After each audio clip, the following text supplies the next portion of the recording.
I've spent the last 6 years using my background in science and learning from all the brilliant experiences I've had with my students. And now I've left the old style of teaching and taken the plunge to create new ways to grow myself for my students. The real question is, how will I help other teachers ditch the old mindset without rules or laws completely from scratch? This podcast is here to give you the answer. Join me and follow along as I learn, apply, and share real tested classroom strategies to grow my abilities and strengths using only today's best practices. My name is Juan Campos, and welcome to Seal It With a Smile, Self-Driven Radio.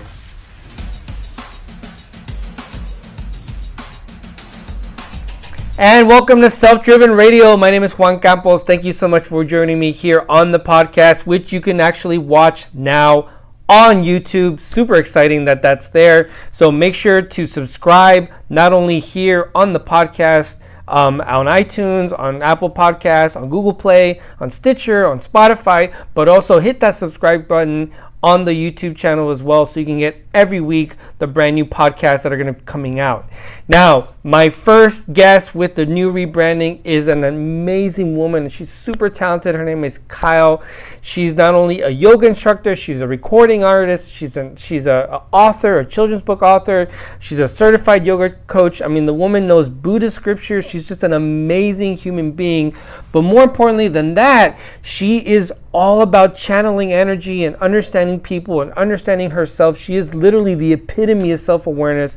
And not only does she use her powers for good, but in this interview that I did with her, we just dived into so many amazing different things, not only related to yoga, but to health and to spirituality, and just understanding the benefits of how being the best version of you really truly allows you to be the best version for other people. Now, it's very timely that we're having this podcast right now because this is Teacher Appreciation Week. And what a better time than now, or any time rather, than to go ahead and focus on us, focus on the teachers, and really understand why we need to really take care of ourselves so we can take care of others. It's an amazing podcast. I absolutely adore her and everything we talked about. Just truly check it out. I'm just excited for you to listen to it and enjoy. So here's what I'm saying. You just said something that was really interesting to me, and you talked about manifesting peace.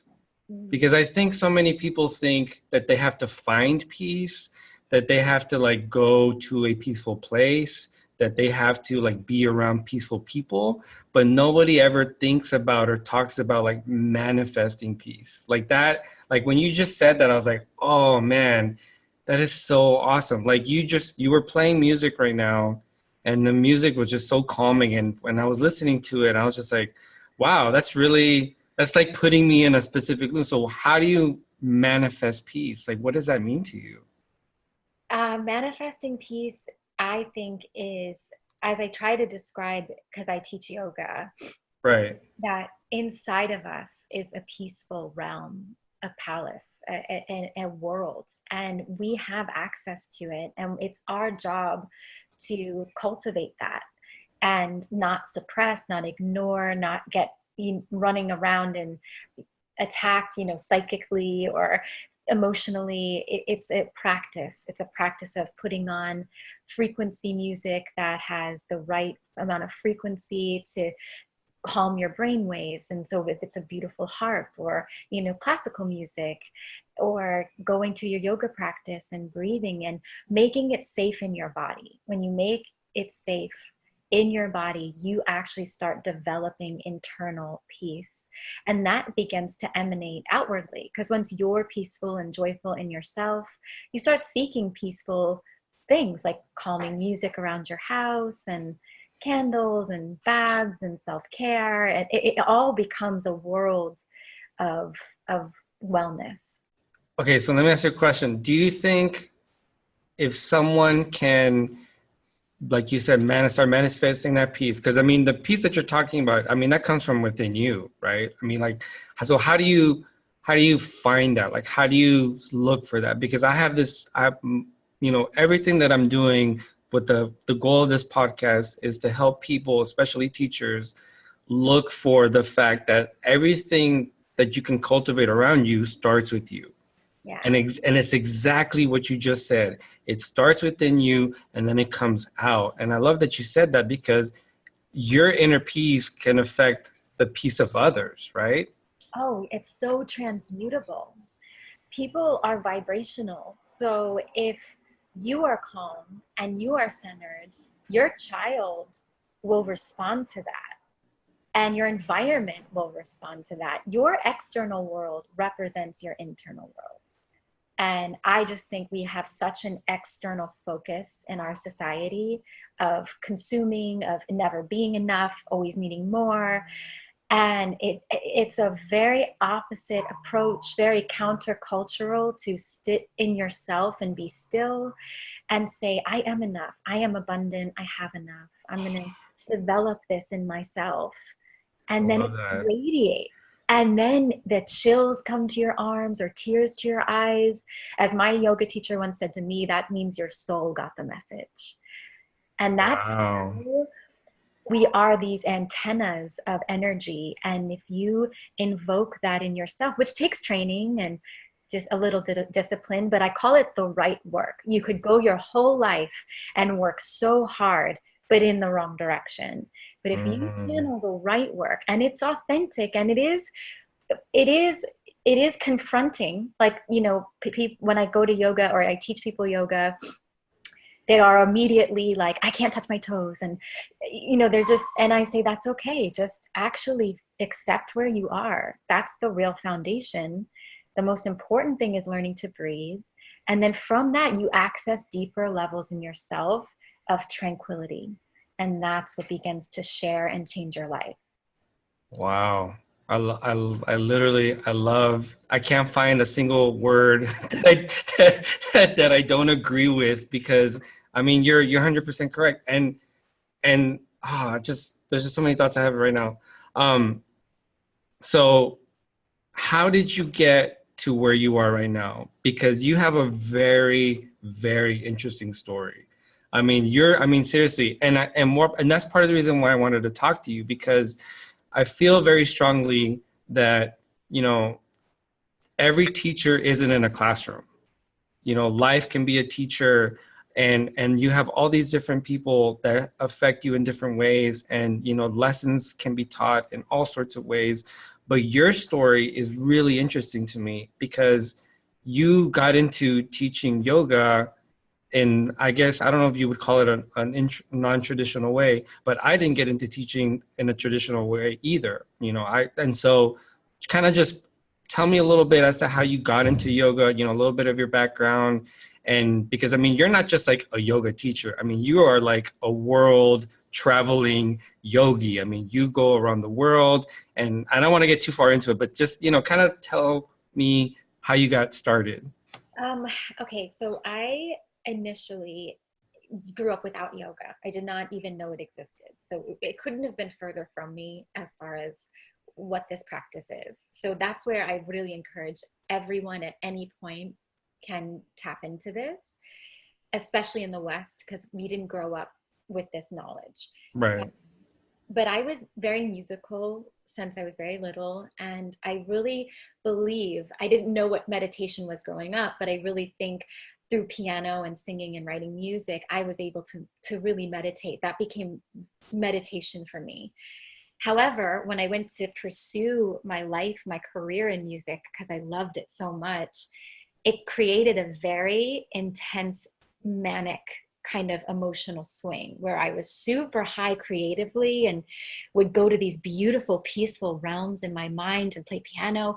But the fallout was that my reality didn't reflect that. My reality was struggling.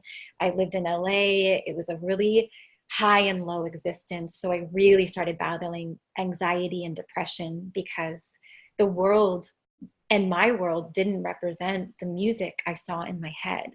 So I got very confused about what is real. And so I Well, started. hold on, I'm gonna stop you. Okay, what do you mean? What is real? Like, explain that a little bit more. I don't get Okay, that. so for me, when I would play piano and sing, I'd almost travel to these realms, like these other dimensions of peace. And I saw the world or other worlds so enchanting and so beautiful and so peaceful. And I have a song called Butterfly Farm, and a song about swimming underwater with dolphins, and this like almost like fifth dimensional, like unified golden age, right? That's like Right, right, right. that's where my soul, and that's what my mind would see. But then to be in like a polluted city, and there's like toxic news, and even me struggling as an artist and not being valued, or that definitely struggling financially, was like shocking and hard. And then I just got very, very depressed and also very anxious. I had a really difficult time understanding what my future was, very difficult time finding work like that wouldn't stress me to a point of just, I think I've always had a kind of a high level of anxiety, just being a sensitive artist. Right.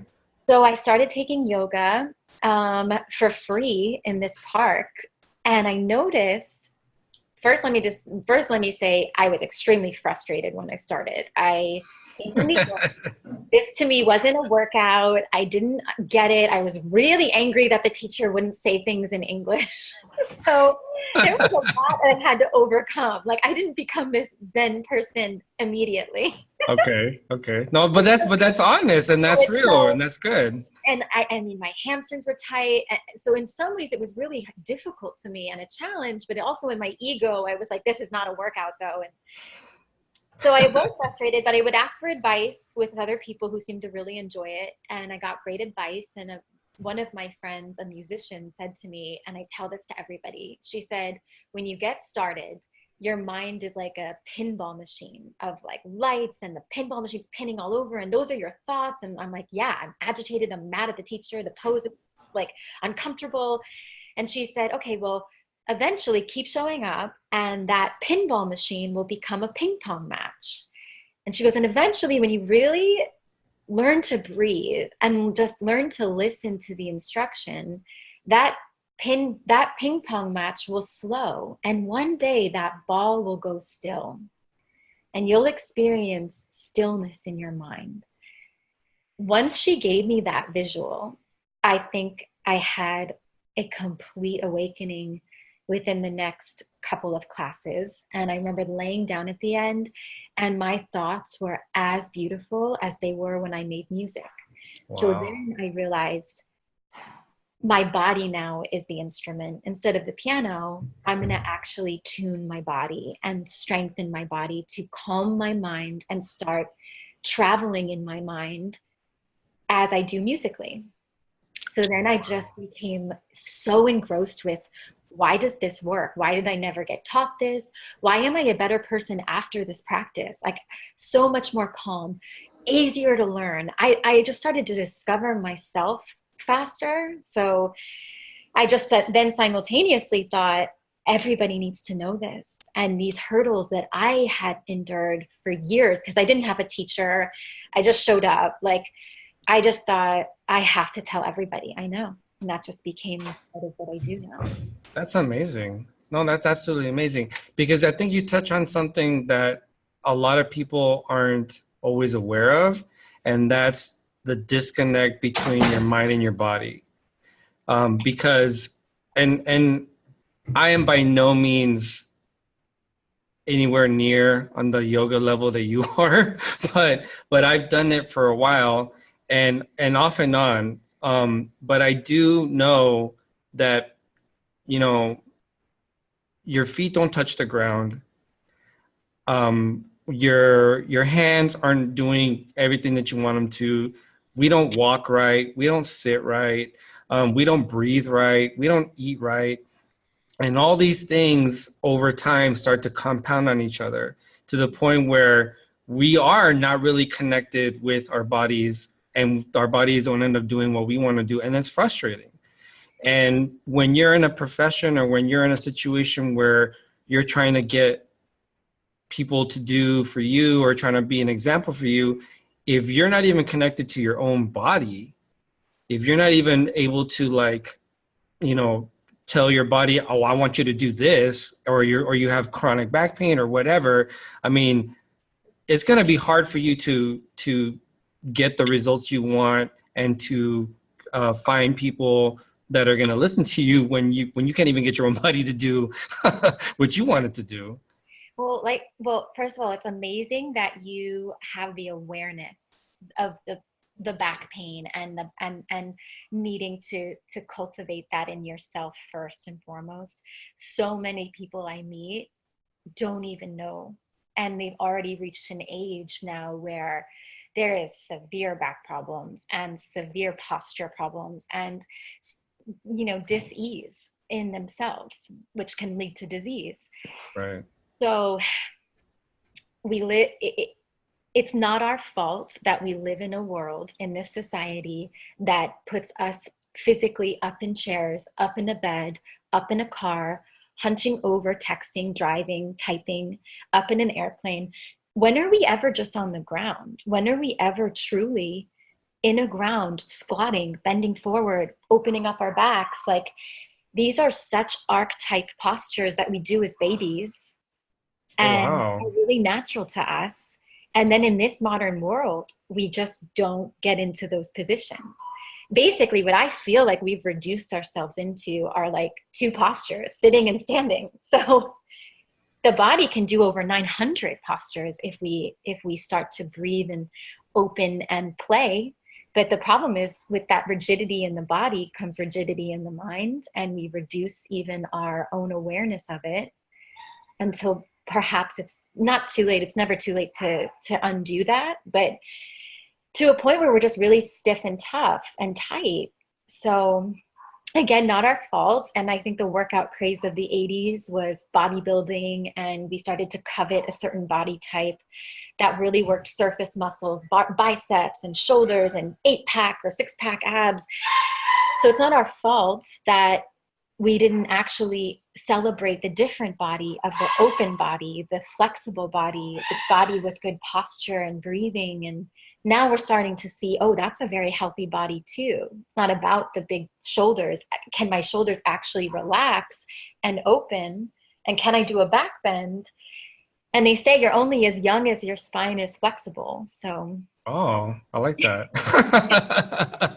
That's cool. No, you're no, already you're already very aware to even turn to yoga or even this type of philosophy. And that is all I could hope for anybody, because that awareness is the first step towards taking positive steps towards ease instead of dis-ease.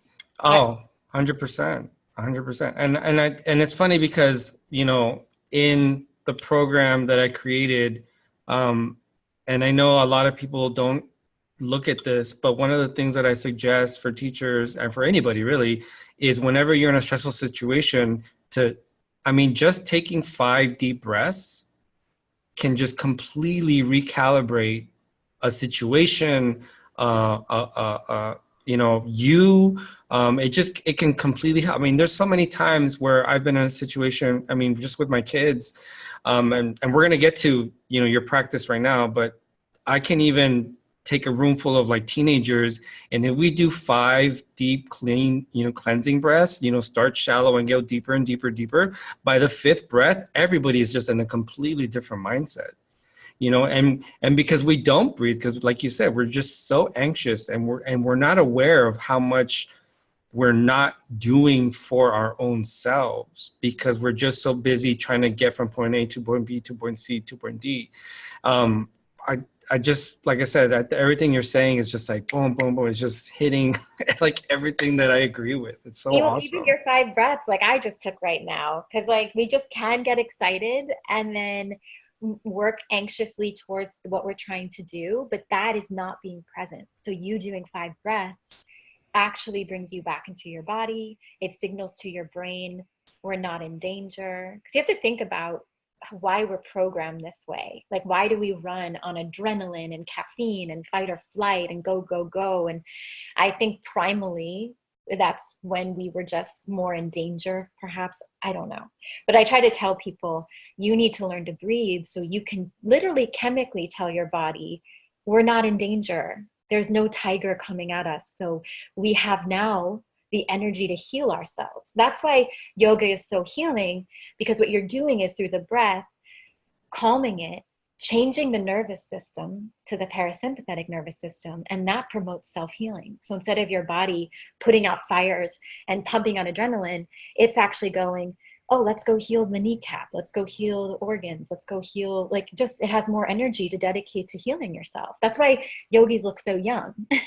Like, Oh, because since they're maintaining their bodies in a constant state of calm and their brains aren't thinking, oh, we're under attack or, we need to run, then the healing or whatever the rest of the body needs, like you said, your knee, your back or whatever, the body can focus on that because you're staying calm. yeah, your face relaxes and you start learning where to release the subconscious tension that you're not even consciously aware of. Grinding your teeth at night, clenching your jaw, tightness in your hips, shallowing your breath. All of these are blocking that chi, that energy that should be flowing freely and abundantly through your body. That's awesome. No, that's awesome. Okay, so let me play devil's advocate because here's something that I run into, and that's, well, number one, this is all wishy-washy hippie junk. This is it's not for me. I don't have time. Maybe somebody that looks like the yoga people on Instagram or somebody, maybe it's for them, but I'm a mom or I have kids and I have this crazy, crazy go, go, go life. So I don't have time to sit and breathe, and I don't have a beautiful fountain. I can, do this, do this at. So what would you say to someone that would be hearing this or that have these thoughts and be like, dude, there's no way. Like that's for somebody else. I think the key is to remind them that they are the fountain, they are the sanctuary, and it's just been abandoned. And nobody has time for anything. So it's just a discipline of making time, creating time, and showing up for yourself. And I always encourage parents, the number one thing you could impart on your children is self-care. And that is lifelong. Because the healthier and more harmonious you are, the healthier and more harmonious you are for your child, for your home. So we're raising a very stressed out generation, a very overstimulated generation. And this is the counter. This is why yoga, I think, is becoming so popular, is because it really is working. So try not to judge, try not to enter it with anything but humility, and just do the best that you can. And I think the hardest part is when people get that mirror to themselves and they realize they can't touch their toes, and this is really confronting and they don't like it. And I've been there, like, uptight New Yorker. You would have been angrier than me.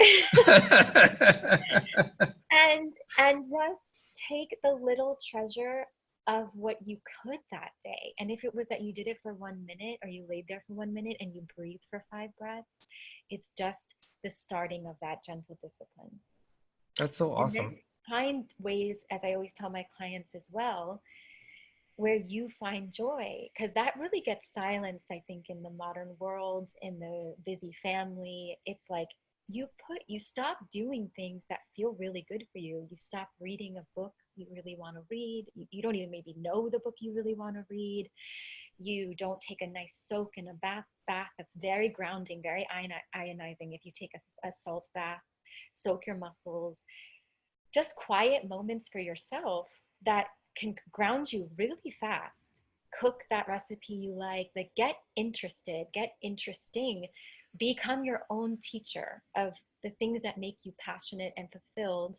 And sometimes we're so busy and stressed, we completely shut that part off on ourselves, and then we don't show up to yoga and we're resistant. And that's resistance. That resistance is fear, it's triggered, and it's just a block. And you have to ask yourself, why am I so blocked? Why am I so tight? Why is this confronting me? Why am I judging? And No, that's awesome. also becoming a listener, why is everyone recommending this to me? If they're telling you, it's probably for a reason. You're hearing from multiple sources. You're getting a message. And I think that's the other thing. We don't live in a mindset of receiving. We kind of live in a mindset of ego, of denial, and calming yourself to be an open receiver, you're really getting messages all the time. Wow. Okay, that is awesome. And let me tell you why.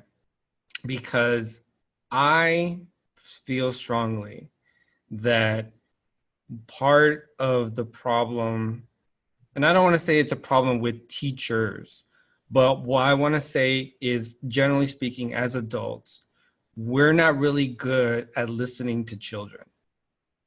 And we're so focused on compliance.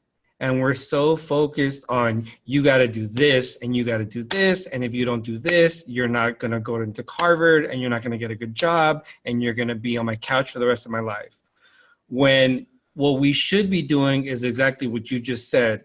Instead of putting, promoting or trying to get things out of the kids, we should just be receiving their joy, their happiness, just enjoying them. Because, I mean, how big of a space in time can you be a child, Okay.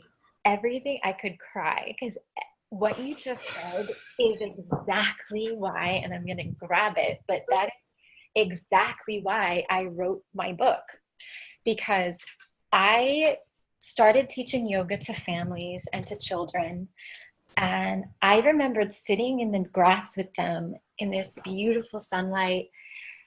And I remember this child running up to me, and he actually got a loss for words because he he was expecting, I think, me to instruct him or tell him to do something. And when I was just so present with him and listening, he didn't know what to say. And then he took a moment because he saw he had my full undivided attention. And he ended up saying something so beautiful or so profound. He was like 1 year old, like just learning to speak. And something like a complete treasure just came out. And I looked at him and I was like, oh no, how many times are we just telling children what to do instead of listening to what they have to share? So that literally is how I wrote my book called The Quiet Clam. And it's about this like quiet clam. And then finally, somebody asks her how she's doing and then wants her to participate. And then when she goes to speak, this pearl comes out. And I think it came from that whole philosophy where you obviously are such an intuitive teacher, because children are so pure and have such beautiful things to say and are such powerful beings and are here for a reason. Their soul is here for a reason. And who are we to dim that, to imprint our beliefs, to impose? I love it. I love it. I love it. I love it. I absolutely love it, because it is 100% true. We impart our anxieties, we impart our biases, we impart our perception of the world on our children. I mean, our children are only going to learn what we know. And if we know bias, if we know anger, if we know frustration, that's what they're going to learn. If we If we know, again, yeah, everything you're saying. So they're the pure vessel. They're the conduit. They're in a very high state of presence, and they're just sponges. But they're also here for us to listen to, because they come from such a beautiful place, a pure place, that we just be, I just, my dream is that we all become just expert listeners, just really present and find that way to inspire that child. So even the other day, I had all these children gather around and inside of a pearl, draw their gift or what it is they like to share. And this one little boy drew a jujitsu karate pose, and then in front of the whole class stood up and performed that, and this one quiet girl who didn't want to participate in yoga at all, I made a lot of eye contact with her reading the story. And then she got up and did a back bend for everybody. And I'm like, this is a child that was non-participating, completely quiet, not making eye contact. And what a treasure to inspire these kids to share and them share their superpower. Imagine if every kid was activated like that, like who they would grow up to become, because we didn't dim that. I love that. Now let me clear something up. Yes, you're a yoga instructor, but you're not just a regular yoga instructor. You actually are a yoga instructor to children and to families, right? So explain that a little bit more. So I just kind of fell into this opportunity a year ago, and realized that why are we kind of compartmentalizing yoga? Why is it just for, that maybe that mom on a Sunday to go to? There's lots of women in class, and like, why is it so feminized, first of all? And second, it's not just for adults. We should really be showing kids these tools of self-healing and emotional awareness. That way, as an adult, we're not healing all the damage. I'm like, imagine we raised children that were already like healed and enlightened. Like, so Yeah, imagine that. Imagine not messing up the kids. Yeah, that'd be great. like, they come, awakened, and we maintain that child through that teenage, through that adult. So that way they're just beautifully open, aware, healing people. And if they are hurting, they actually in themselves have tools and knowledge to heal. Yes. So it Yes, yes, became a yes. real interesting challenge, because on one mat I have a 2-year-old, and on one mat I have a grandmother, and on another mat I have a dad who's in his 50s. And I'm thinking, okay, I need to make a yoga that reaches all these levels at all these different stages in their life. So it became a beautiful, interesting experience. But what I learned is that if mom and dad participate, no matter if the kid runs around the mat, gets it, doesn't get it, what they're creating is such a message to the child that self-care is so important, and calming is so important, and peace is so important, that always halfway through, the child ends up on the mom's mat, hugging her, like climbing on her, calming. Like I said, energy is so transmutable. And it's sending such a positive message to the kids that dad's taking care of himself, dad is breathing, and self-care is lifelong. Mom and dad aren't here to just watch me in an activity and sit on the sideline. Mom and dad are participating. Mom and dad are calming. And the child, I find, no matter what it just ends up eventually really soaking in the yoga, and then wants the whole family to do it. And it's like having no expectation. I didn't think the kids would last through an hour of yoga. I had to be very aware of that. And that's why I wrote the book too, because I was like, I'll get these kids for 30 minutes tops, and then maybe meditative story time, just to create this sanctuary. So yoga to them is a place that's fun, it's a place that's safe, and it's a place that subconsciously, when they're hurting as adults or as teenagers, when they see yoga or they hear it or they see a studio, they think, hey, I want to go there. I need that. I know I need that right now. So I'm just trying to build that connection. No, I think that's awesome. I think that's awesome because I think the message of self-care is not something that a lot of adults send because they don't do it themselves.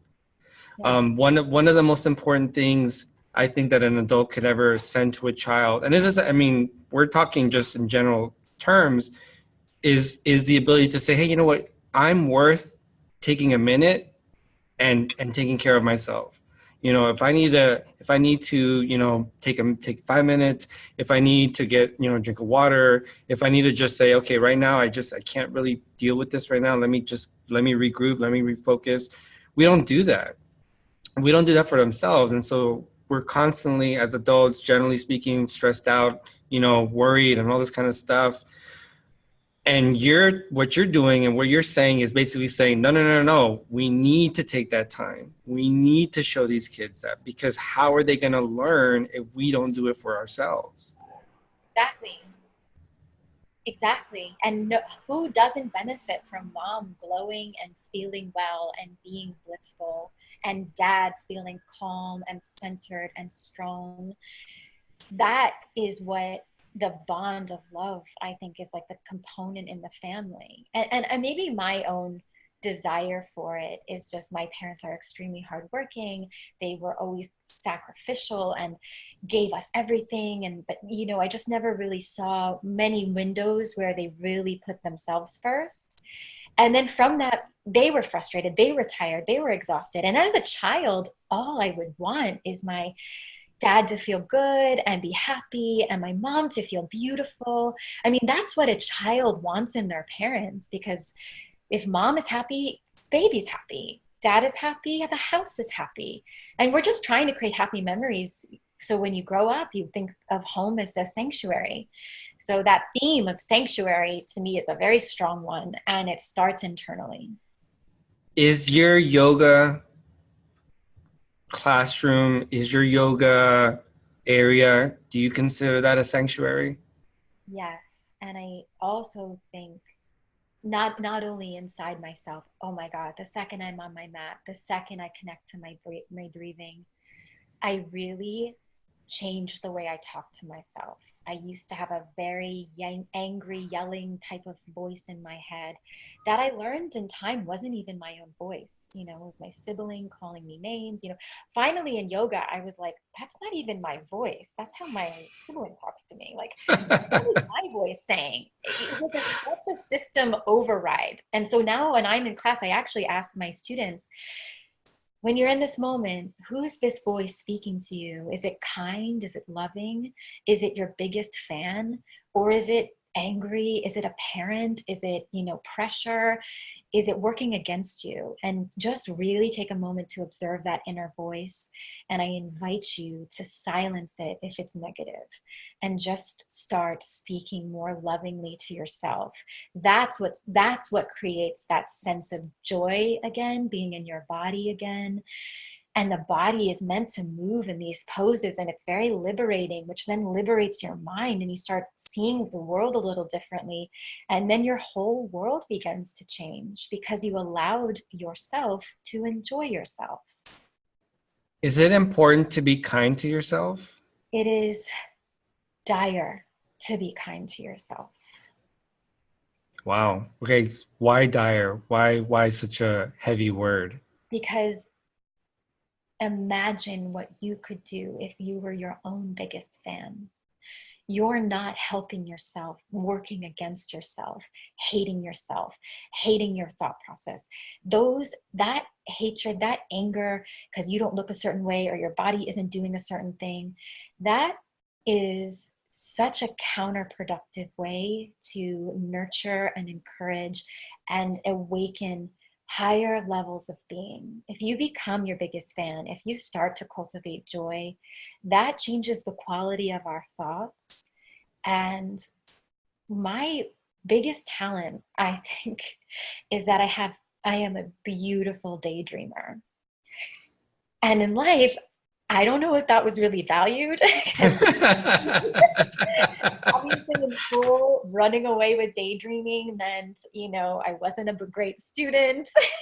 Thoughts kind of was a detriment until I turned to yoga, because actually being able to be such a thought explorer, coming from such beautiful thoughts, I realized if I strengthen my vehicle, if I'm kind to myself, if I'm kind to this process, my external world will change. And it has. I live in an external, you know, sanctuary as well. So being kind to yourself is so important.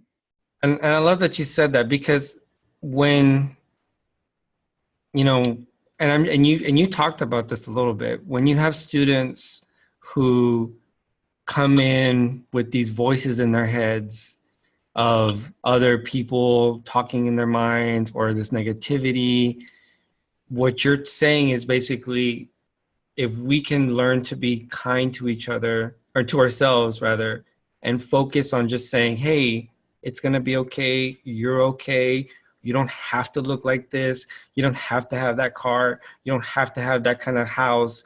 You know, you don't have to have those clothes, especially when you talk about kids, because kids are always looking for the better, right? They're always looking, well, he's got a bigger toy than me, or he's got a bigger toy than me. But I don't feel like that's a natural state for children. I feel that's really more something that we put upon them, only because we live in well, I mean, obviously, you know, I'm talking Western culture, Western society, but we live in a society where it's very competitive.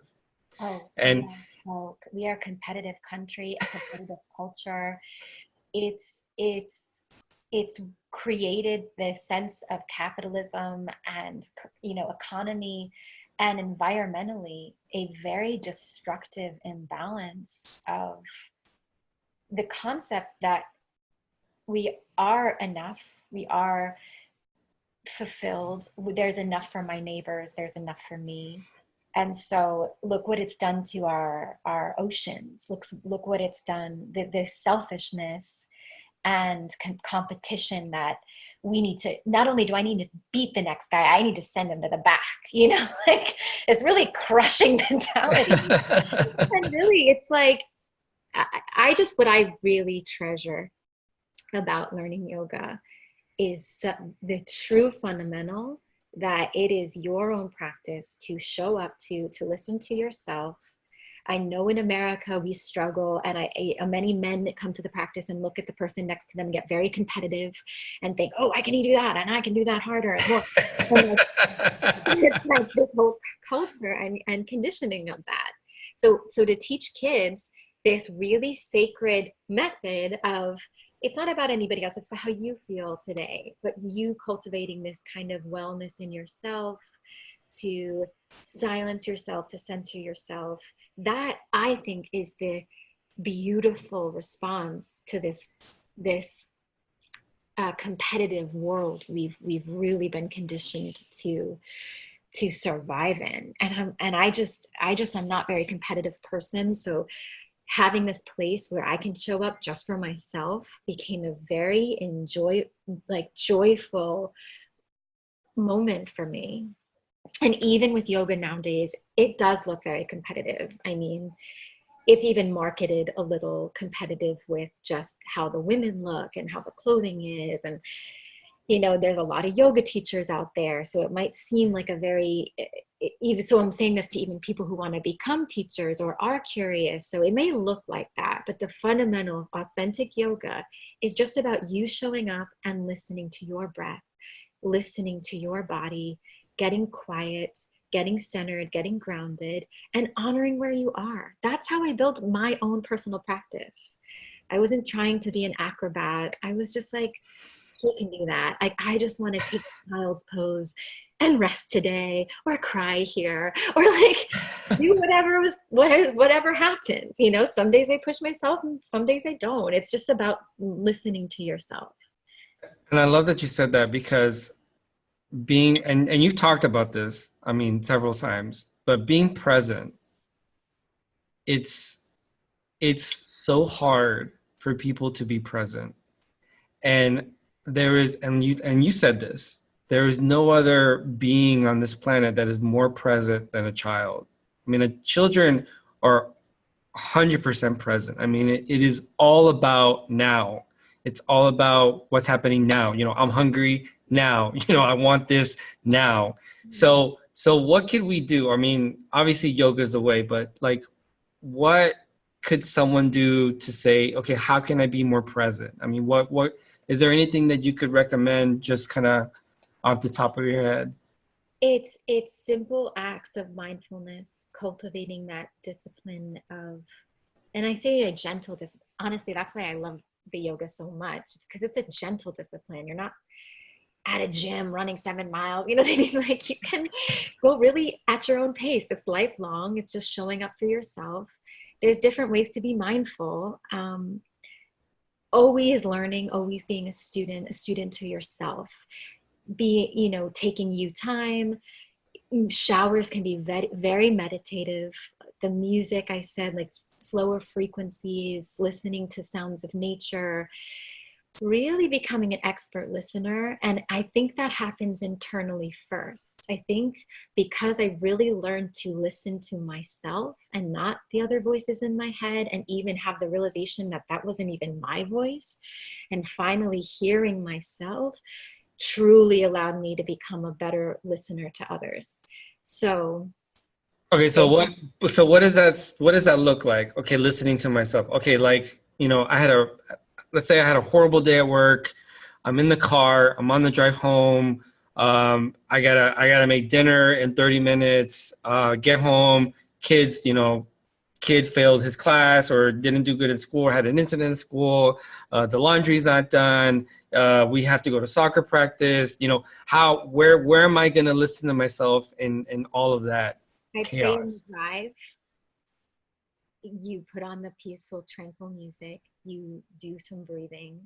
It's just finding those little compartments. And honestly, I am a big advocate of coming home, having that sanctuary, having a yoga mat out, and knowing when you take off your shoes, you're just going to do 5 to 10, you know, the downward dog, lay on the floor, hug your knees into your chest, like breathe.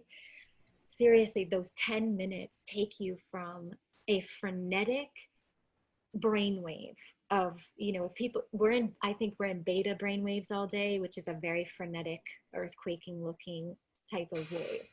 Because we're like, I need to do this, and you're not, just those 10 minutes of physically getting back in your body. You've been sitting in a car, you've been wound up from work, you're way future. You're thinking, oh God, this needs to get done, that needs to get done. This is where cultivating sanctuary comes in. And you come home, and you're home, you have that little space. I have a little Buddha, a candle, a yoga mat always out. And I just take off my shoes and I just play for 10 minutes.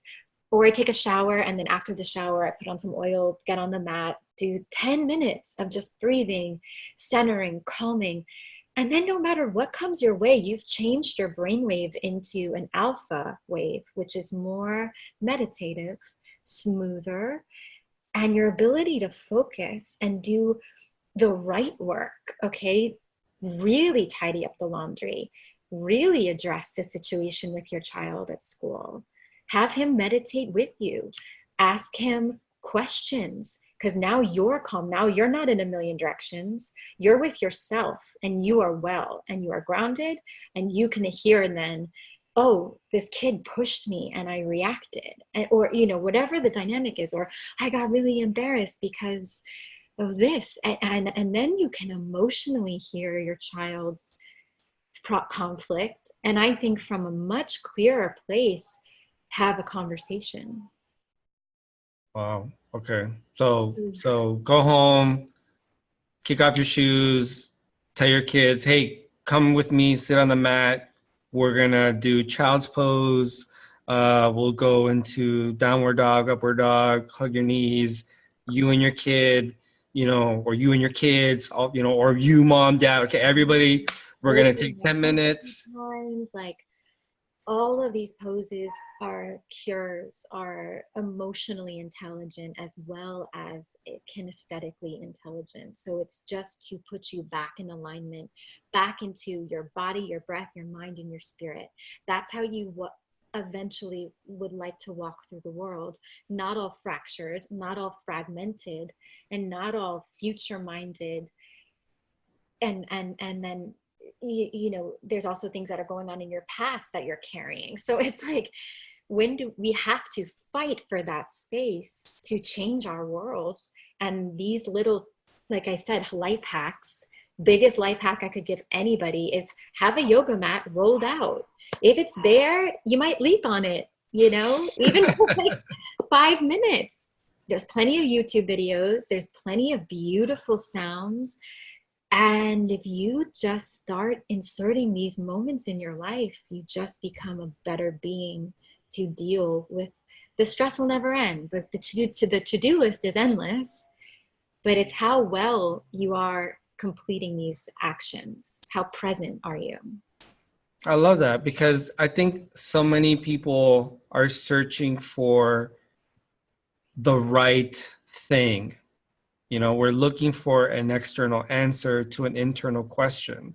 Yeah. And it's not that. In fact, it's the opposite. The answer is inside you. You're a treasure chest of wisdom. Your soul really knows. And it's just a lot of unlearning as an adult in this age, in this era, unlearning pretty much all the things we were taught that didn't nurture that inner child. So it's our duty as adults to unlearn, peel that layer back, connect to that being, that destiny of your soul. Like sometimes I call the yoga I teach like soul destiny yoga. That way we get into our soul's purpose here and really in alignment with our spirit. That's amazing. How do the kids, at the end of your yoga classes, with the kids and the parents, I mean, how do they walk away from it? Like, what have you noticed changes in, amongst the families that you've been working with? Yes, I notice the kids, first of all, getting any kid at any age to lay down in Shavasana, the final meditation, whether it's 1 minute or 5 or 10, I see them I see them so zen, and I just get so moved because you're just showing them this access in themselves to be really well. And also, I get to learn truly what's this child's obstacle, or one of my students has so much energy. Focus for him is very difficult. So I just have seen his focus go from a complete scattered wild child that runs around everywhere to centered. And I'm not saying it's like we've done miracles here, but like he's gotten through now 20 minutes of yoga, 30 minutes of yoga, insists on sitting up and meditating. Like he doesn't even lay down. He's like, I want to do it the way the yogis do it. And he sits up. And I'm like, oh my God, this is such tremendous growth. And even seeing that little girl not speaking and then doing yoga with her and the story with her, then she got some confidence to say something. So I don't know where we were going with that, but That's fine. That's fine. it's I've just seen children really change. And the best feedback I ever got was last weekend when I was teaching my friend's daughter who had a sleepover. And so my friend said, can you come over the next morning and do yoga with all the girls? And I was like, of course. So I go over and I teach them yoga, and they were 7 to 9. So they could really go through an hour, which was really exciting for me because sometimes I teach very young. So these girls all went through an hour. And then at the end, after they meditated, they just didn't want it to stop. They were like, can we keep going? Does it have to be over? I don't want this to be over. And I was just like, nailed it. Like that ultimate, so I always say to them and everyone at yoga that this feeling is not meant just for the yoga practice. Take this feeling with you throughout the day. Take this feeling with you throughout your life, knowing this sense of calm, peace. And if you ever feel like it changes, know you have this to reinstall and restir and reground you. That's awesome. So it is kind of like a reset button. It is kind of like something you can pull out at any moment. I mean, okay, so do you need a mat? I mean, does anybody have to like, oh, I gotta go find a mat, or can we do? I recommend fully embracing it. Truly in yoga, you don't need anything. You can do it on the hardwood floor, but I don't think it was designed as a punishment. And be inspired by this practice. Not only get a mat, get a book about it. Go to a class, like get a Buddha, whatever to you represents, or like a Chinese dragon, or even a cross, like whatever to you spiritually is a sanctuary, like even if it's religious. Whatever creates that little zen, I call it maybe a zen zone. Just like, and every time your eye looks at it, it should be decluttered. It should be kept very clean, and just put somewhere in your eye line where you can walk over and have a few breaths and meditate. I find a big flaw in the way our homes are designed is that we really don't have that sanctuary space. So I go into a lot of clients' houses and it's a fun activity, but kind of have to pick a place with good energy and clear it out and say, this is now the yoga space. Oh, wow. So how would you define a space with clean energy or good energy? Like, Probably well, just where the client feels happy. And just this morning I had a woman going through a divorce, and she's just, oh my God, I came to her and she was so depleted. And I look at her room though, and her room is so beautiful. There's this big, beautiful, bright Lakshmi painting. She's from India. So she had lots of color, lots of beautiful pillows. And I just, I said, I think we should set up in here. Let's just move some things around and create this really clean space where there's no clutter and there's it's just a sense. Just say, does this area make me happy, or does this area make me feel stressed out? And for some people, it could be the bedroom that's their happy place. So they put the yoga mat by the foot of their bed. For me, it's right in my front entrance of my house, because it's kind of I walk in, and I'm really happy to be home. I have my front yoga Buddha guy and my mat usually laying there. And it just makes me feel like I'm home. I can dive into my happiness again. that's so awesome. That's so fantastic. Yeah. Golly, no, I think that's something that we all need. I think that's something that a lot of people don't talk about. They feel like because it's like you said, because it's not something that people talk about, or it's common, or it's something that there's that I highly doubt there's a bar somewhere in this country where guys are like, what kind of yoga mat do you have? I mean, it's not typical, you know what I mean? That's not typical. I'm sure it happens, but you know, it's definitely something that we all need to do. Okay, so where can we find you on social media? Okay. Getting back to that comment, I Oh, my dream is that is a normal conversation between men in the future. And I think the more pro athletes that embrace yoga, the more male role models embrace yoga, it's going to change. And I'm trying to help usher that in by reaching these kids and knowing that there's a football boy and a soccer boy, but where's the yoga boy? Where's the yoga boy and the yoga girl? And like, how do we celebrate them? How do we get them excited about this activity? How do we get the parents involved? I just see the planet. I think the golden age is on its way. So I'm here to help usher in beautiful, calm, and receptive beings to bring forward their own gifts to the world. And I think as adults, that's what should be our focus: caring for ourselves, our planet, and our children. I love that you said that because that's exactly that's exactly what my podcast is about. That's exactly what I'm about.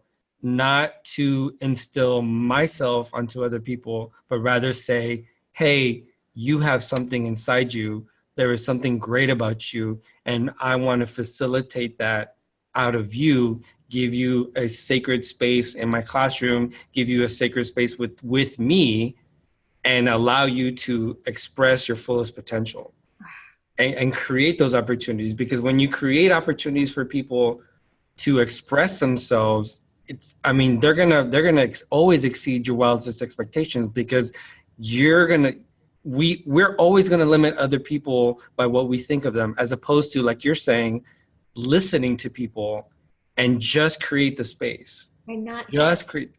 And not judge. It's a that's why it does take internal work, and being your best advocate and kind to yourself is the first step, because that's you not judging yourself. That's you being completely accepting of the fact you can't touch your toes today, and your belly isn't as toned as it used to be. And that's okay, because you're here to be well and make yourself well and better. And when you practice the non-judgment in your own day to day and observe your thinking, your thoughts could be very judgmental. And the more you learn to override that and like stop judging, the more you make it safe for others in front of you to reveal who they really are, instead of protecting it and suppressing it because they don't want to be judged. But how scary is it though? I mean, why are we so afraid of being us? Like why I are think we're just programmed not to hear the truth. And we're just programmed to not be, because if we hear the truth, then there's not much lacking in us. There's not much external validation we need. And so it's a way to suppress. It's just a suppressed mindset. And the truth can be very triggering. It makes you feel something. Sometimes it feels really good and freeing, and sometimes it feels really scary and confronting because it's the truth. And so people sometimes sorry, my cat, like to avoid the truth and live in a false sense of reality where they feel safer and unaffected. And ultimately that just leads, I think, to disease. It's a dishonesty of self, and that will manifest in many ways. And in life, I feel like you have two choices: well-being, ease, wellness, kindness, that kind of virtue, purity of thought, non-judgmental. That's how you become this radiant, abundant well-being. I mean, to me, I'm like, don't you want to go that way? Like old, tired, compressed, unwell, so much dormant pain, so much dormant emotion, so much repression and blockage. It's just not an intelligent path. It's a repressed path. So although it might be scary, and I tell my clients or students that, it's still the right work. And even if you feel something and you blink, and my student on Monday, I had her Monday. If you saw her today, I was like, she told me, she's like, I wish you took a before and after picture. She's like, I was dead when you met me. And now she's like, she did a red carpet last night, came in, like, I looked at her and I was like, well, I couldn't do that because obviously you needed like real breathing and practice and care. But she took authentic steps and she cried. And in the first practice, when she was crying, I said to her, you are already so advanced for just feeling your feelings, for just showing up today and having whatever's weighing you down, allowing you to feel it, instead of thinking you need to block that, you need to push it down, and you need to just keep going forward in life, ignoring all that emotion. And for men specifically, it can be scary because we're really have taught men not to feel those things. But what ends up happening is, if you don't allow a boy to cry or feel his feelings, eventually he grows up and all of that just becomes anger. And we just get very angry.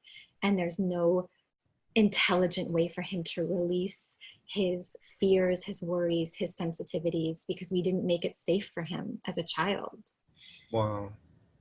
That hits me on a few points, because I have always been the boy that hung out with all the girls, and I have always been the boy that always had the girlfriends. Now, obviously, there's a stereotype when it comes to guys that might be hanging around with those kinds of people, or with girls. But I was just always more emotional. I don't know. I've always been emotional. I've always been an emotional person. And so it was always hard for me to make friends with guys because they were just not as emotional as I am.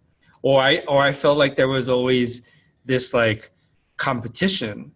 And I remember part of the reason why, or I think part of the reason why I was able to be who I am, is because my dad told me when I was a little boy, he said, men cry because men are not afraid of their feelings.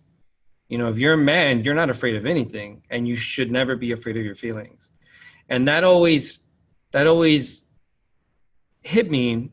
And I think once I became a father, that really took on another meaning, because you're talking about intelligence.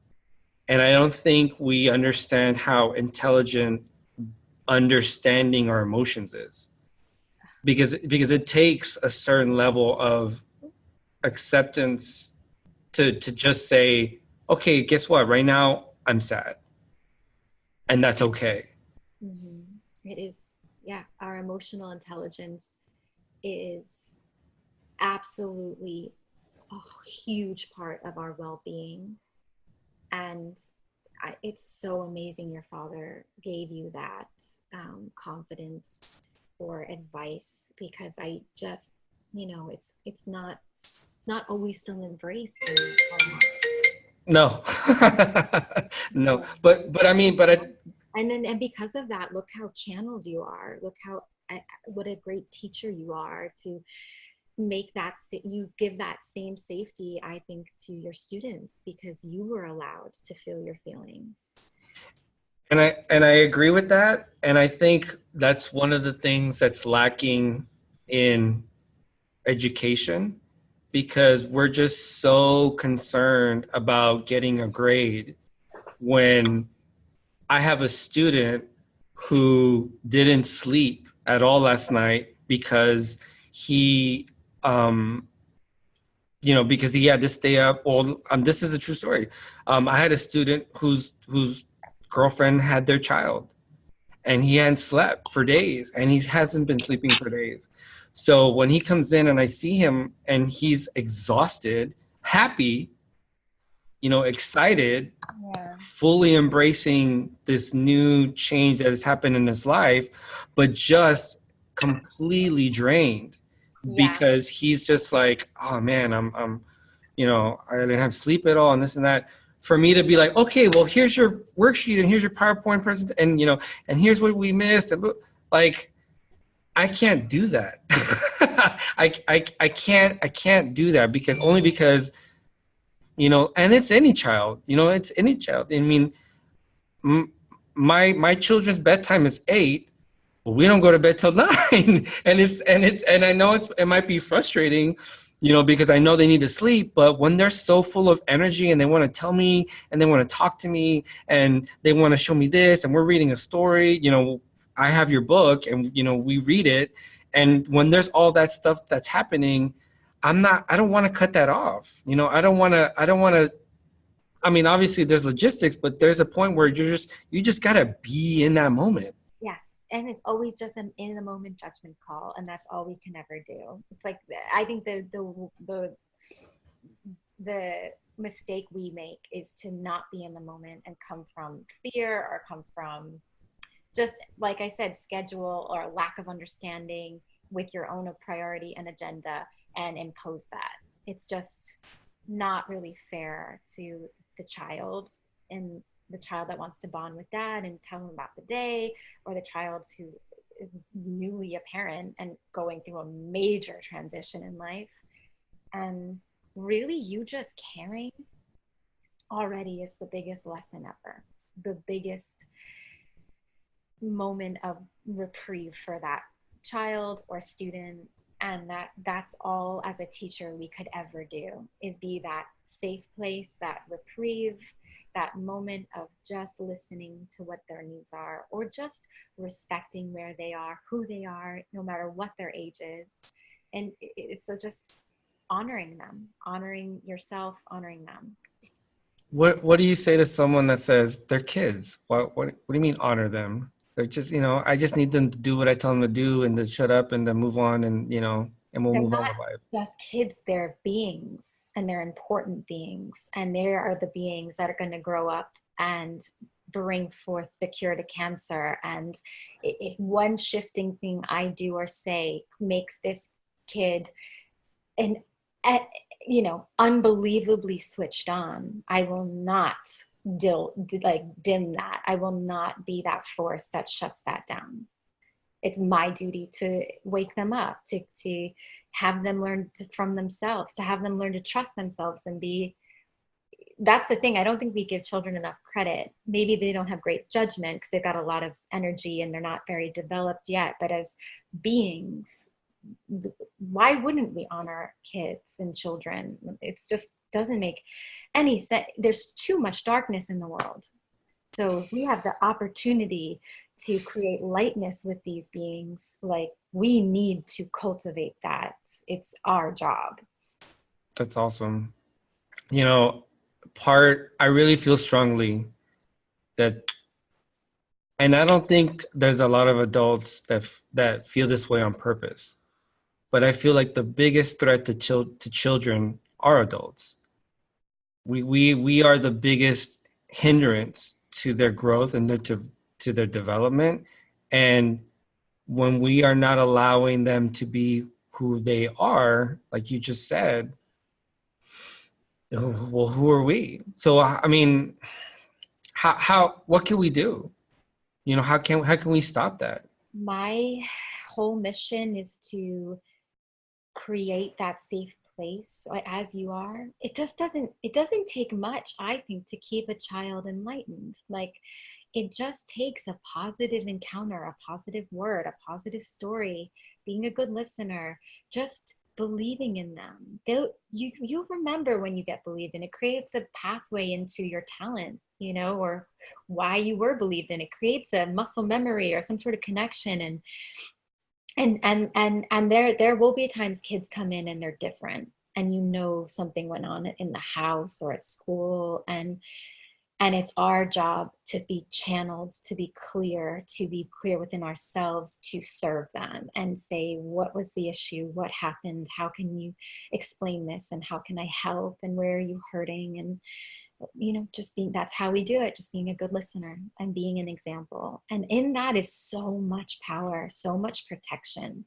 And then you raise these confident, vocal, intelligent, emotionally mature kids, and then they grow up to be highly functional, contributing, kind souls in the earth. That's awesome. No, that I am 100% in agreement with you, because I feel that when you learn who you are, that's the greatest education you could ever get.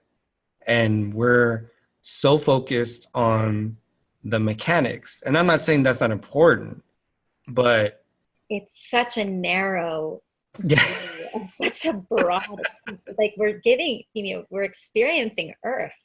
Like, it's a big subject, and we try to reduce it to such, kind of antiquated, dated types of schooling. And so it's just our job, I think, to be your own greatest teacher. Like you said, that there's a saying in yoga, like, you are your own greatest teacher, and the best yoga teachers are students. So we've got to just keep being a student of ourself, of our environment, of our perception of our reality, always try to improve ourselves. And that way the children benefit under our awareness and higher consciousness. It's very protective. I feel like strengthening your vehicle, your vessel, your body, your breathing, your presence, your mindfulness creates this realm that is it's so transmutable that people start to flourish in it. Transmutable meaning that you can like literally pass it on to like the next person. Yeah. I love I love that, because it's absolutely true. I mean, I'm sure when your kids walk in, or when your families walk in, some of them might be dragging their feet, but then they see you and you're positive and you're upbeat and you're smiling and you're excited to see them. I mean, how important is your smile to the classroom? It's very important. That's such a great question. Oh my God, I love that. Yeah, but it's also just the joy behind my eyes, the presence, and just making that space sacred and safe and fun, and allowing the worries to just stay when the door is closed. Like, as soon as the door is closed, we are in such a beautiful space. And smiling is important. And I often see people in yoga sometimes, like, really working out internal problems. And I used to be like that a lot, very serious. And then I had a teacher turn to me and be like, hey, smile. And I'm like, oh, the world is not on fire. I am okay. We tend to get very like sensational in our own worked up minds. And that's how we get, that wrinkle and like that, aging us, because it's like this internal stress. But what I love being reminded in yoga, so it's, yeah, like, that's a great question. And it does bring you back to, oh, I am taking everything a little too seriously. Like, I guess I don't, it returns you back to that humility. I think if you have a roof over your head, food in your belly, a shower, you really are so blessed. And a body that moves and lungs that breathe.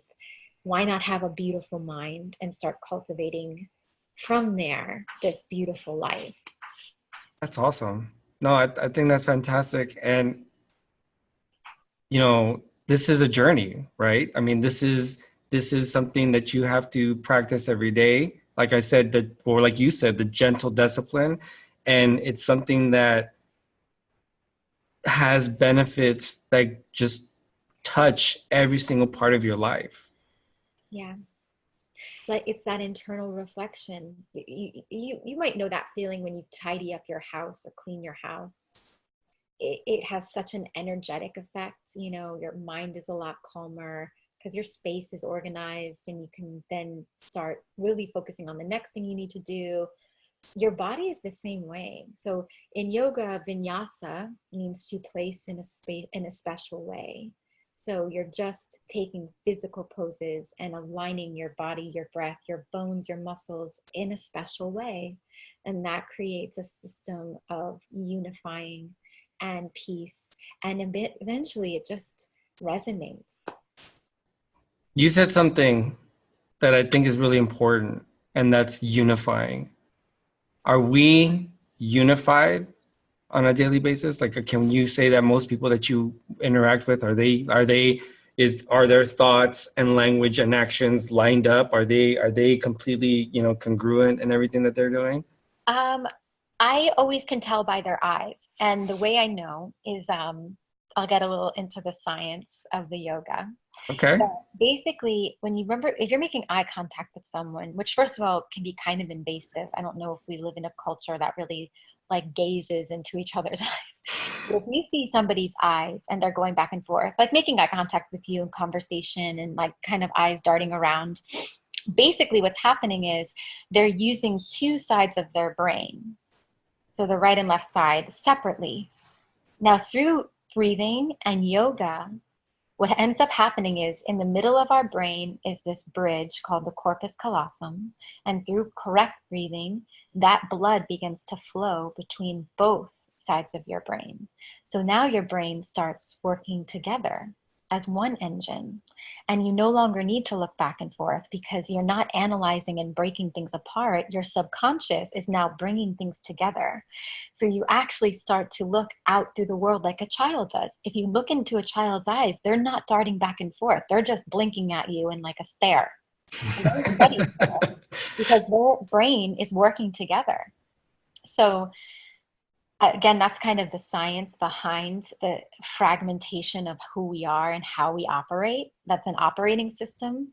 And so through breathing, through the yoga, just through grounding the breath, bringing it into the body starts to calm and open and expand. The breath goes deeper. The mind starts to unify.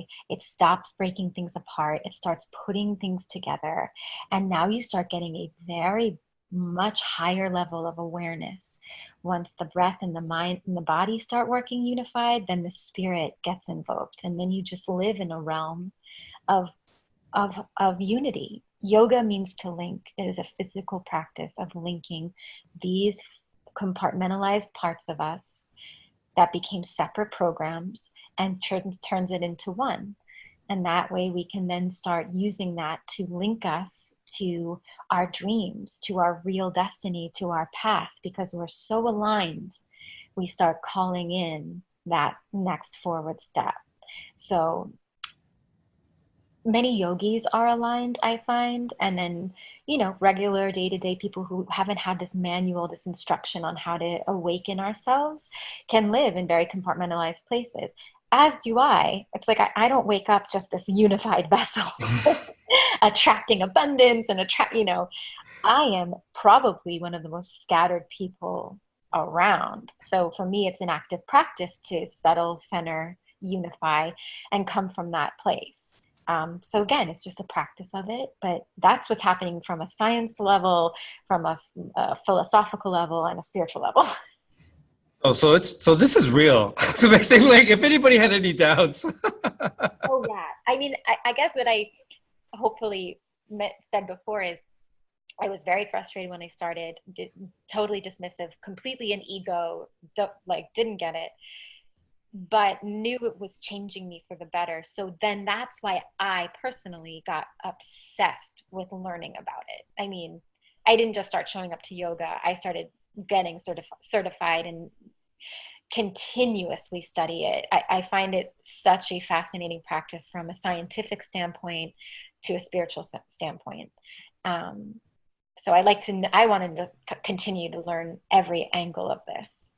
That's awesome. And you're a 500 RYT yoga teacher. So what does that mean? 500 RYT. Um, that's just a 500-hour professional certification, and very accessible. I did it, if anyone's ever interested in becoming a teacher, my first 200-hour was just a full-on month. I just quit my job and took a month and thought to myself, if I can, in a month from now, leave this room as a yoga teacher, that is a worthwhile, look and leap moment for me in my life, and I'm going to embrace that. And then the 300-hour was a 6-month certification, so it was a little more fit into my schedule at nighttime and weekends, but an enjoyable, that just really expanded my knowledge of how to put a practice together. And like I said, just expand into the chakras and the energy of the practice, and then the mindset so yoga is just the science of your spirit. It's a spiritual way a scientific way to become more spiritual. And I promise you, the longer you practice, the more gifts reveal themselves within you have no idea how much potential is in you from a psychic standpoint, from a physical standpoint. So to embrace this is really embracing, activating your star power. That's awesome. That's fantastic. No, I completely agree. We constantly reveal ourselves throughout our life. We constantly reveal our potential. And I think sometimes we're just scared. And sometimes we block it. We constantly block it too. And that's I just see the urgency now that it is more important to learn how to share these gifts than deny them. That's not why we're here, even if it's embarrassing or scary or triggering. I totally understand. I was in music for so long and really not a performer. So to sing in front of people, my throat would be like, I blocked a lot of my own talents. But this just became a pathway to unblock it and embrace myself and what I have to offer this world. And, that's just why I teach it, because I see within everybody that star potential, and I'm really coaching that out of you. So that way you're safe in yourself to share it. That's awesome. No, I think that's wonderful, and I'm sure you're a blessing to your kids and to the families that you work with, because I mean you're so present. I mean you're just so here, and I mean at least right now you're aligned. So and I see it, I see it and I feel it, and I understand, as someone who has taken an oath to themselves to say, I want to do this for the world. In order for you to do that, you got to take care of you. Always. And And be yeah, okay with that. I told my client, the woman I saw Monday who was so depleted, and I just said to her, be obsessed with yourself, be obsessed with self-care. Like, give yourself that permission. Show up to your mat, meditate, all the things that make you happy. Like, really get obsessed with what makes you happy in the wellness round. That way you are a student to yourself, you're honoring that space and time. Everyone around you will benefit. It's okay to be selfish in that, and caring for yourself. because that's a big difference, right? Because I mean, you didn't say be selfish. You said be selfish in taking care of you. Yes. And And it's just a hard thing for people to embrace. Mothers, caretakers, fathers, you're just used to self-sacrifice and like glutton for punishment. And like, it's just, it ultimately, it's not how we're meant to live on earth. I really believe we are meant to live well. We're meant to feel good. We're meant to have and share and enjoy and be peaceful. And we're not meant to live in this system of like, you know, torturing ourselves for not being good enough, torturing each other for, being reactive. That's not what we're meant.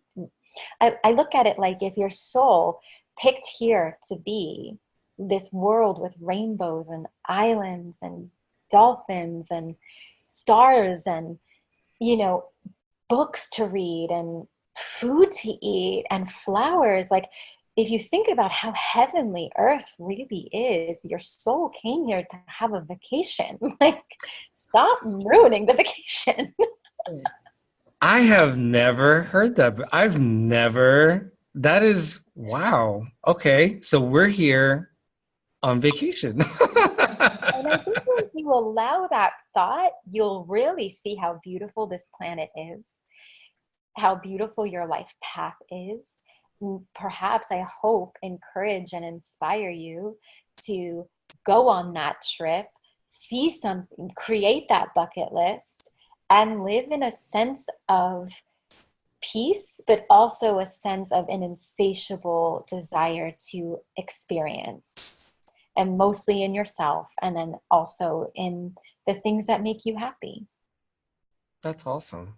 No, I think that's really, really important because I think most people don't feel worthy of that. They don't feel that they are, well, like you said, worthy of it. Just not, they don't give themselves permission. They don't look at the world this way. They, most people would probably see the negative, the darkness, feel hard done by, have had negative experiences, unnurtured experiences, and that just shifts their perspective that the world is a beautiful place.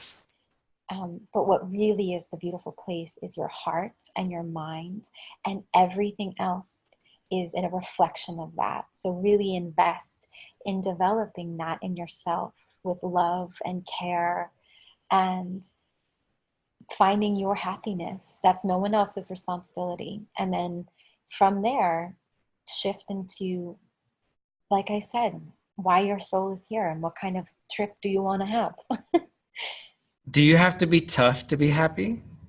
No, no, I feel like I am very gentle and kind to myself. And in that, I guess, in a tough in a way that you fight through it if you're unhappy. You know you're worth happiness. And I've had such bad depression. I've had days and nights where I couldn't get out of bed. I didn't want to live anymore. And the only thing I knew is action. And I have tangible things that lift me out. And it's going to yoga, even if it takes me 5 days to go there and I'm crying for 5 days and I'm just in my moment of darkness. I know the steps out, and it's taking action, the right action for myself.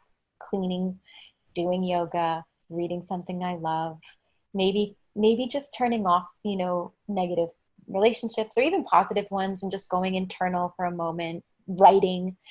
I just, you become a student of your emotions, what's making you sad, and then become a student and tough about how you can change your life and get out of those things. That's so awesome. Always have a choice. You can turn to drugs and alcohol and repress and suppress and blame and not, and I'm just like, I just come from too good of a foundational loving family. I'm not going to choose that path. But if I have to survive this, if I have to endure depression or anxiety, what are the ways, what are the tools I can arm myself that are healthy and productive to get me out of it? Right, right. So And it's a it different tough, but it's a gentle tough. It's about caring for yourself. fighting for yourself. Yeah. Fighting But your way out. Fighting your way fighting your way out of out. it. But not to survive, to thrive. Yeah. Because once you start getting through the illusion of it, because eventually once you come out of it, even though it can be very real and very physical and very scary and dark, once you come out of it and there's a happy moment again and a reprieve, you realize like you fought it well and you are now thriving instead of just in survival all the time, instead of just going through life enduring this low level of fear, anxiety, unhappiness. We don't have to exist like that. It's going to take work, but become a good student of that work and do the work. I think that's so important because, like you said, you can get very comfortable barely getting by. And by barely getting by, I don't mean, financially. I mean not having, not taking care of yourself, not paying attention to your, like you said, not being a student of your emotions, dealing with pain and just living with it. Just saying, oh, well, I'm just going to be, this is my miserable existence. This is the way it's going to be. You get You very know, comfortable with that. not only comfortable, God, I'm so glad we're even having that conversation, but I met a very talented healer in LA, very like otherworldly. Like I really believe I won't meet a higher healer on this planet than this guy. And he heals royalty and he's kind of a quirky person. Anyway, he does a lot of like spinal alignment and muscle work, and I was so hurting and I didn't even know it. And he was like, okay, write down what hurts on his little sheets. And I was like, oh, my jaw clicks sometimes, I don't know, but I do yoga. I'm fine. Like, I feel good in myself. And so he starts making adjustments and very healing and very intelligent, knows all these like bliss points and meridians, and is very studied in ancient, Chinese pressure points. And anyway, totally like, cracks my back. I rise up resurrected. My face is so much more symmetrical. I think I'm an inch taller. And I even wrote down how I felt afterwards, and my handwriting had changed to this like beautiful spacious handwriting. And he goes, look at who wrote what was wrong before. He goes, that's some depression. That's not even the same handwriting. And so he's like, look in the mirror. And I look in the mirror and I'm so rebalanced in myself. And I look at him, I'm like, that was amazing. And he said, yeah, isn't it nice just to feel normal? And I'm like, I forgot what this felt like. I've been walking around like thinking I'm fine, thinking I'm a yogi. And the truth is, self-care never ends. Even getting to yoga, I still go to healers. I no longer now think that that's just enough for me. He really opened my eyes to what feeling normal was, which was incredible. And it made me cry for humanity, because I think of how many people I know exist in pain, physical, mental, and emotional, and they've just adapted to it. And they just think that's normal. And see, and that's the funny thing, right? We are an adaptive species. I mean, human beings can, I mean, we live in the snow, we live in the heat, we live in up mountains, we live down, we live underwater. Like we can live anywhere, and you can adapt to negativity. Yeah. I mean, we're kind of given no other way. Even the term healing, was very triggering 10 years ago. People in LA, thank God it's a bit out there, because there are a lot of healers in LA, and at least in LA, the culture for yoga has exploded and this spiritual well-being has really become popular. But even just 10 years ago, like people couldn't go on camera and say they're healers. Like that just wasn't a thing. So having a healing adjustment or a positive coach into the spirit, they're just new for all of us. And it's like I said, I just cried because I realized, wow, people aren't even don't even know how to reach for help. They don't even know how to reach. So it's just my mission to make it so accessible, so beautiful, that it just looks like fun. Oh, this doesn't look like an intimidating thing. Like she looks zen and balanced. I'm going to try what she's doing. Like, that's what I'm trying to teach kids. I'm trying to teach these adults. Like, you don't have to exist as martyrs in your own pain and agony. Yeah, no. And that, and again, that comes from thinking, you know, it doesn't have to be this way. Doesn't. It's just a lot of reprogramming in the social conditioning, especially with men too. Men are kind of like work hard, worry later about the repercussions of the physical tax and like the mental tax. And then you get these men who have aged in their 70s now and they're a mess. Because self-care, I'd say women are slightly more inclined, we're slightly more in tune to the body, but that doesn't mean men can't be. It's just we don't really encourage that kind of education. So I just want men to feel like self-care is as important. It's not feminine. And, I'm in a relationship and, he, my boyfriend works very hard. And I told him, let's go get a massage. And it was like, he couldn't give him permission to go. I mean, he finally said yes because I'm so into well-being and obviously it made me happy. But then he came out of the massage so calm and so well. And I said, you work so hard. You work harder than anyone I know. If you don't pause and take care of your being, you are going to end up very unwell. So please embrace it. Embrace feeling good. And it doesn't make you more feminine. It doesn't make you weak. Anything, it makes you well and then makes you even more enjoyable to be around. So I always try to give people that encouragement, men to take care of themselves. It's not a feminine thing. Women love that. Like women, that's very attractive to us. Well, there you go. There you go, fellas. Take care of yourself. Make yourself more attractive. Yeah. Book that massage. She will leap out of the chair. I mean, like, I'm saying, like, it is, embrace it. It's so beautiful. Go to yoga with your partner. Bond, feel. You got to feel it to heal it. It's always my mantra. No, I think that's amazing and I think that's awesome. And I think what you're doing is helping a lot of people. And I really hope that everybody that's listening to this can really pick up. I mean, we've covered so many things. I really think this, I mean, there's something for everybody here, but the general message is take care of yourself. I mean, just put yourself as important, if not most important, because if you can't take care of you, you can't take care of other people. Always put your own oxygen mask on. There you go. And That's it.